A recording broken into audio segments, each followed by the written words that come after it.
నమస్తే, మీ పేరు? నా పేరు యేసు, అందుకు లేసు. ఏం చేస్తుంటారు మీరు? నేను టాపీ మేస్త్రిని. ఎక్కడ మీది? మౌలరాజపురం 7వ డివిజను. మరి టాపీ మేస్త్రి అంటూ ఉన్నారు, పనులు సక్రమంగా దొరుకుతున్నాయా ఇప్పుడు?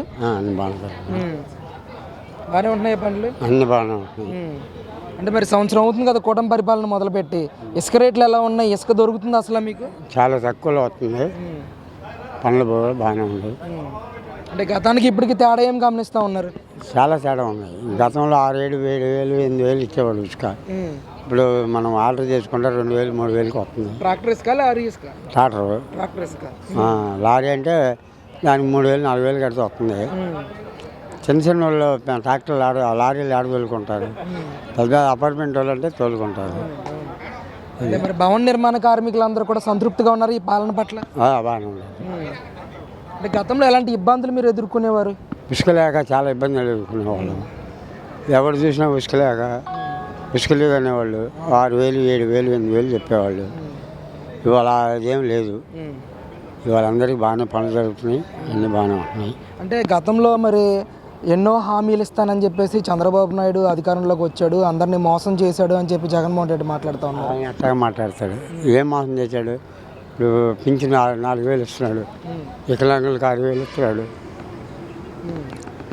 రేషన్ కార్డులు వస్తున్నాయి, గ్యాస్ బండ్లు ఇస్తున్నాడు, అన్న క్యాంటీన్లు, రేపు నుంచి బస్సు వేస్తున్నాం, అమ్మఒడి కూడా 12వ తారీఖు వేస్తున్నాడు. మరి ఇంకేం తక్కువ చేశాడు? అవన్నీ సోయింగ్ మాటలు ఏం లేదు. ఒక ఆడవాళ్ళకి డబ్బులు వేస్తున్నావు తప్ప ఆయన చేసింది ఏం లేదు. ఇవాళ రాజధాని పరిమాణాలు చేస్తున్నారు. అది పోలవరం ప్యాకెట్ అది పని చేస్తున్నారు. ఇవాళ అన్ని పనులు బెమ్మను జరుగుతున్నాయి. ఇంకేం తక్కువ చేశాడు? ఏం పని చేశాడు? 3 రాజధానులు అన్నాడు, 3 దగ్గర 3 రాయలు కూడా పెట్టలేదు. ఆడవాళ్ళకి ఏదో 10,000, 5,000, మాదిగోడికి మాలోడికి, నేను మాదిగోడిని చెప్తున్నా, అందరికీ అన్నాడు. ఎవరికి వేసాడు? అది ఆత్మే కానీ ఏమన్నా డెవలప్మెంట్ ఉందా? ఇవాళ డెవలప్మెంట్ వస్తే చిన్న చిన్న పిల్లలకి ఉద్యోగాలు వస్తాయి, మా పిల్లలకి ఉండరు. 10 మందికి ఉద్యోగాలు చాలా బతుకుతారు. వీడేం చేస్తున్నాడు? ఎంతవరకు డబ్బులు వేస్తున్నాను, డబ్బులు ఏం డబ్బులు ఎక్కడ తెచ్చేస్తున్నాడు? మన డబ్బులే మనకు వేస్తున్నాడు, అంతేగా. ఆడ ఇంట్లో డబ్బులు ఏం వేయట్లేదుగా. మరి జగన్ గారు ఏమో ఇప్పటికే ప్రజల్లో కూటమి పరిపాలన మీద, చంద్రబాబు నాయుడు మీద వ్యతిరేకత వచ్చేసింది.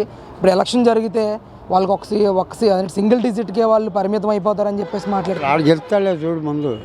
ఇప్పుడు ఆయన గెలుస్తాడే చూడు. ఏం చేస్తున్నాడండి? ఎంతమందిని కొట్టారు, ఎంతమంది తిట్టారు. పెద్ద పెద్ద నాయకులను తిట్టి, కార్యకర్తలను కొట్టి, తెలుగుదేశం అంటే బాగా కొట్టేసి కేసులు పెట్టాడు. మరి ఆ పాపం ఆడిపోతే వాళ్ళు వీళ్ళు కూడా అలాగే చేస్తున్నారు. లిక్కర్ స్కామ్లో మంది వాళ్ళన్ని రకరకాల మంది దొరుకుతుంది.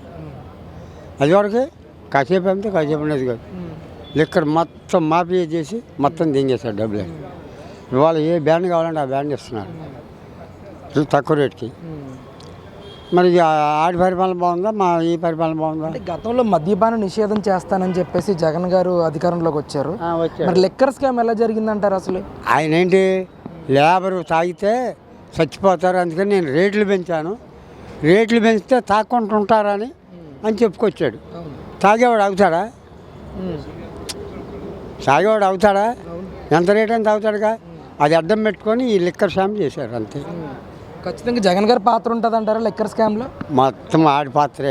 ఎవరిని మాట్లాడినాడు, ఆయన పాత్రే ఉంటుంది అన్నట్టు. అంటే గతానికి ఇప్పటికి మద్యం క్వాలిటీ కానీ క్వాంటిటీ కానీ ఏమైనా చేంజ్ వచ్చిందా? ఇప్పటికి చేంజ్ వచ్చింది.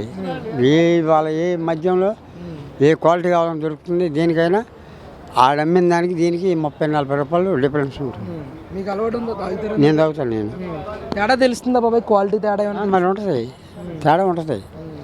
ఇప్పుడు 130 రూపాయలు క్వార్టర్ ఇప్పుడు అమ్మితే 10 నిమిషాల్లో 150 అమ్మేవాడు, ఇంకో 10 నిమిషాల్లో 200 అమ్మేవాడు. అదే దాని మీద ఉన్న లిక్కర్ మార్చి మొత్తం ఆ పిచ్చి మంది అలా. ఇవాళ ఏ స్పాట్కి దానికి వేరువేరుగా అమ్ముతున్నారు. అంటే ఇప్పటికే లిక్కర్ స్కామ్లో కొంతమందిని అరెస్ట్ చేయడం కానీ వాళ్ళని విచారణ కూడా చేస్తూ ఉన్నారు. అసలు ఏమనిపిస్తుంది మీకు? గతంలో ఇలాంటి మందు తాగామా అని ఎప్పుడైనా ఫీల్ అయ్యారా మీరు వీళ్ళ అధికారంలోకి వచ్చింది? అందుకనే కదా వాళ్ళని అరెస్ట్ చేసేది. లేకపోతే ఎందుకు చేస్తారు? నిన్న చేయరే, మనం తప్పు చేయలేదు, మళ్ళీ ఎందుకు చేస్తారు? ఏ గవర్నమెంట్ అయినా తప్పు చేస్తేనే కదా ఎవరినైనా అరెస్ట్ చేసేది. అది మరి జగన్ గారి పాదయాత్ర చేస్తానంటున్నారు 2027 నుంచి సపోర్ట్ చేస్తారా? మేమా ఇంపాసిబుల్ అసలు ఆడికి ఓటు ఎవడేస్తాడండి? ఆయన పాదయాత్ర చేస్తే ఎవడేస్తాడు? ఎవరు ఆడికి 150 సీట్లు వచ్చినాడు, 11 సీట్లు వచ్చినాయి. ఇంకేమొస్తాయి? మా వస్తే ఇంకా 5-10 వస్తాయేమో. నిన్న అక్కడ కొత్త వాళ్ళు కొట్టారు అది అవినాష్ని. మరి అంతే. వీళ్ళు అప్పుడు వీళ్ళు ఈ తెలుగుదేశం వాళ్ళు మాచార్ల తేలితే ఎట్ట కొట్టారు, మరి వాళ్ళు కూడా అంతే.